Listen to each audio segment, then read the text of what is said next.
Honor phones are making a comeback and we're starting off with a sub rupees 40,000 device, the Honor 90. But let me clarify a couple of things about how the Honor brand will sell phones in India before we move on, because I'm sure that you have these questions in your mind. So first things first, Honor is not a sub-brand of Huawei. Huawei actually sold the Honor brand to the Shenzhen Xinjiang New Information Technology Consortium. Therefore, Honor now operates as an independent tech brand and has been selling phones globally till now. But the license to sell Honor phones in India is with PSAV Global, and they've made a joint venture with another brand called Honor Tech. Now, this is a strategic JV of sorts, and the Honor Tech brand is actually headed by Madhav Seth, who's actually pulled in a lot of folks from his ex-stint at Realme. So with those two doubts out of the way, I've been using their first product to India, the Honor 90, for a while now, and this is going to be a very detailed review of the phone. So if you're here for the very first time, let me introduce myself. I'm Arshad. You're watching Trakin English, your destination for detailed, incisive gadget reviews. So to start off, the feeling I got after holding and using the Honor 90 is that it does feel premium for a super mid-range phone, but there are definitely some compromises. Now, the rear and the front of the phone has glass. Both of these are curved glass, but we don't know if there is a Corning Gorilla Glass protection on either the rear or the front. But what Honor says is that there is a shatterproof display on the phone. And to promote that, what they've been doing is actually breaking walnuts open with the display itself, which I feel is a repetitive marketing tactic, because we've already seen that first with the Xiaomi Redmi 6, and a few other brands went ahead and did that later too. You can practically break walnuts with most smartphone screens today, at least in this price class, without you having to worry about breaking the screen. Anyway, along with that glass, on the sides you have plastic, and there is no IP rating on the phone either. If you ask me, it should have been a metal frame, and at least an IP53, 54 rating would have been good, because most phones now in this price class do come with IP rating, including the OnePlus Nord 3. Now, with respect to the colors of the phone, we got this emerald green unit, but there are two other colors as well, and there's a slight bit of texture that you get with this color variant specifically. So holding and using it kind of feels nice, and it's grippy too. But more importantly, this texture ensures that fingerprint smudges are not easily captured on the rear. In fact, you cannot see any at all, so that's a good thing. So overall, the in-hand feel of the phone is good, despite the fact that it is a big phone. That's also because it is only 7.85 millimeters thick and about like 185 grams in weight. The weight distribution of the Honor 90 especially, I felt, was top class. As for the camera rings on the rear, they're apparently inspired from the moon's different phases, and it kind of looks attractive. Moving on from the looks to the functional aspects of the phone, you get a Type-C 2.0 port at the bottom, should have been Type-C 3.1. You also get a SIM card tray in which you can add 2 nano SIM cards. There's no support for an SD card slot. There are 2 mics as well. There's a power button on the side along with a volume rocker, and there is a mono speaker. I'll talk about that soon. If you ask me, I care about the functional aspects more than the looks of a particular phone, and the missing IP rating and the missing stereo speaker setup is definitely a letdown for this phone. Now, if you can look past that, this is a good looking phone, no doubt. But where the Honor 90 impresses beyond measure is in its display experience. This phone, I think, easily has the best display under rupees 50,000. Now, this is a 6.7-inch curved AMOLED panel, and it has a 120Hz refresh rate as well, and a pixel density of 435 ppi. It's a very pixel-rich display. Also, Honor calls this a quad curved panel. So basically, it's not only curved on the sides, it's also curved at the corners, the top and the bottom.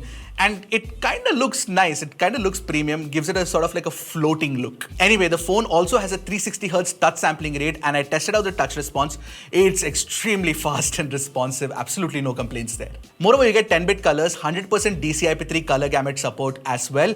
And when you switch to the natural mode, the delta E is less than 1. So if you're going to be relying on the display for editing photos or videos, you can trust the Honor 90's display. Plus, you have support for wideband L1 and HDR10+, both of which is available on YouTube and Netflix as well. And you know what? I actually tested out the display of the Honor 90 right next to the OnePlus, especially for the HDR performance. And OnePlus's HDR performance while watching videos was not bad to begin with.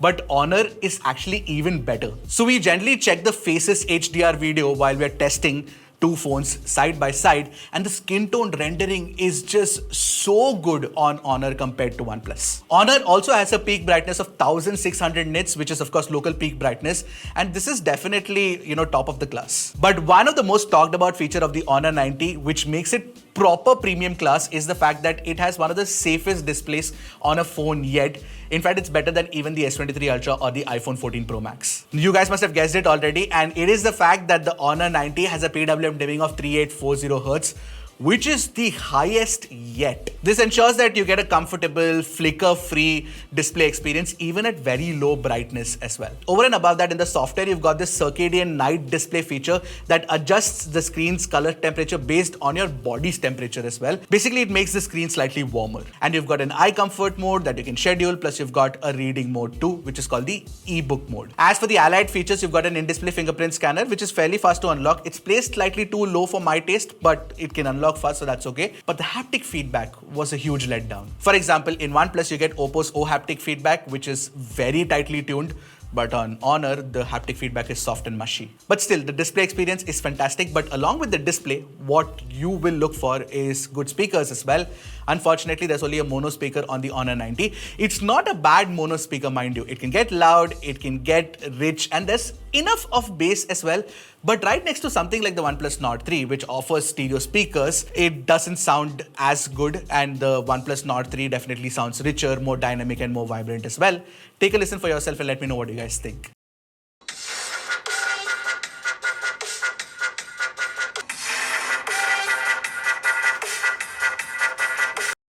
Now with the Honor 90, I also tested out if it supports, high-res Bluetooth codecs, and it does.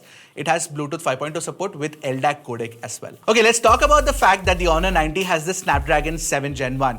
At first, I thought that it was weird that Honor went with the last gen Snapdragon chip.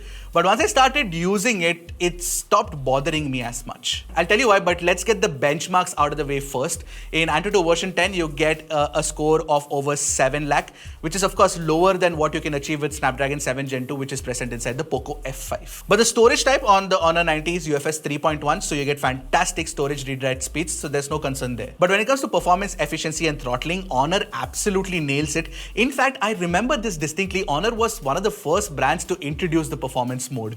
So we did test it, the performance efficiency in performance mode, and we got a CPU stability score of 84%. And this is pushing 40 threads for 30 minutes, which is an intensive test, and the Honor 90 came through with flying colors. But what's even more exciting is in our 3D Mark Wildlife stress test, the Honor 90 actually scored 99.8% GPU stability. It didn't lose too much battery life either, and the phone didn't get too hot either. Now, if you're a gamer, you can play BGMI and Call of Duty at 60 FPS. For BGMI, you will have to bring down the graphics to smooth, but on Call of Duty, you can play at 60 FPS at very high graphics. And generally, when you're playing, the phone doesn't heat up, it doesn't throttle too much. It's generally good performance. It's of course not a gaming phone, because for that you have the Snapdragon 8 Plus Gen 1 phones, or you have the Snapdragon 7 Gen 2 based Poco F5, or even the Dimensity 9000 based OnePlus Nord 3. But for regular users, you're gonna love the software tuning on this specific hardware. The software is so light and nimble, along with animations that are so flowy, bouncy, and so responsive. It just feels so good. You can see these animations in action working very smoothly when you slide down the control center, or if you're pulling up the app drawer and going to the last row of apps, or even when you're in the multitasking carousel and you want to close apps, the animation is damn cool. And I must say this, the animations are definitely better tuned than even One UI, FunTouch, or ColorOS for that matter. Overall, the performance is well balanced enough, so much so that I stopped worrying about what chip was there inside the phone and started using the phone itself. So the experience of using the phone is good, and Honor has managed to achieve that well. As for the radios on the phone, you get support for Wi-Fi 6, you get support for Bluetooth 5.2, there's also NFC support and 14 5G band support as well. Works very well with Reliance Jio and Airtel's 5G networks, no problem. And more importantly, the call quality through the earpiece is pretty good too. Alright, before we talk about the battery life, there is a 5000 mAh battery inside, and it takes about 45-46 minutes for a full charge using the 66 watt charger, but there's no support for wireless charging. That's something that you have to remember. You can expect anywhere between 6 hours to 6 hours 30 minutes of screen on time on the phone itself, which is not too bad. It's not the best battery life either, but yeah, if you push with the performance mode, then the battery life will drop. So you can expect about a day's worth of battery life from the phone with say some juice left for next day's use as well. Also, more importantly, the idle drain is not too much on the phone, which is a good thing. Alright, coming to the software experience, and it's been a while since I used Magic OS, so it's kind of refreshing to use some different software, and this is Magic OS 7.1 based on Android 13. And you know what Honor promises is 2 years of software updates and 3 years of security updates. It should have been higher, 3 years plus 4 years would have been better, but this is what we get. Also, don't worry, all the Google apps are supported. They work absolutely fine. Play Store works absolutely fine. There is no issue of GMS that used to exist previously. That is why Honor was siphoned off as a separate tech brand. Also, there is a deep integration with Microsoft, so much so that Microsoft Link is present and SwiftKey is the default keyboard. All the SwiftKey fans in the house, say yay! Now, I did talk about how the animations are smooth and bouncy and flowy on the Honor 90, but it's also got a lot of nifty features as well. For example, you can enable fingerprint locks for apps. There is support for a safe mode as well, which basically creates a safe and you can keep your most important files out there. And there are a lot of customization options. There's an always on display for sure, and you've got themed icon support. It's a feature-rich software and it's also tuned really well.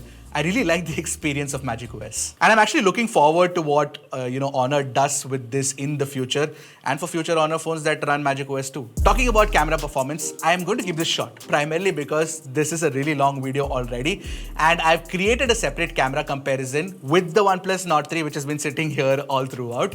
And for that video, you'll have to go and check this link. And I'd suggest that you do that because you will get a detailed information on how the camera performs on the Honor 90. But Honor phones, you all know by now, that are known for good camera performance and it benefits from Huawei's tuning, which has been fantastic to begin with. Anyway, on the Honor 90, you get a 200MP primary camera, 12MP ultra-wide, 2MP depth camera. And on the front, you have a 50MP selfie camera. And on the Nord 3, you've got your 50 plus 8 plus 2 setup and along with a 16MP selfie camera. Now, I'll just give you a summary of what I experienced with the camera performance and the camera testing of these two phones. So the Honor 90 actually has a good camera performance when it comes to the primary camera performance. You get good details, you get natural colors, you also do get great HDR performance, and the low light performance is pretty good too. But more importantly, the ultra wide angle camera, along with that the ultra wide offers you autofocus and macro. You've got great selfie performance. The selfie camera is actually very, very good, and the video recording performance is very well tuned too. So that's where Honor is better than the OnePlus. But what OnePlus does, and I was really happy about that,